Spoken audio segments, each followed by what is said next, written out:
Hello everyone, welcome back to the channel. Are you getting new vibes notifications in Meta AI? You can turn them off in just a few simple steps.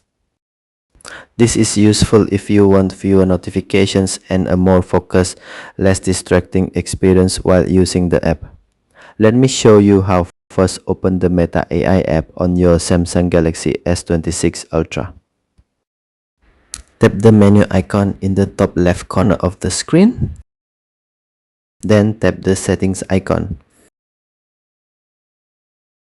Scroll down and tap notifications.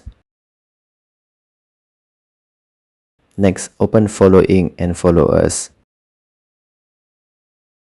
Here you will find the option new vibes. If the toggle is enabled, Meta AI will send notifications when there are new vibes available. To stop these alerts, simply turn the toggle off. Once disabled, you will no longer receive new vibes notifications. This helps reduce unnecessary notifications and keeps your app experience cleaner. And that's how to turn off new vibes notifications in Meta AI on your Samsung Galaxy S26 Ultra. If you found this video helpful, don't forget to like and subscribe for more simple Android tutorials. Thanks for watching and I'll see you in the next video.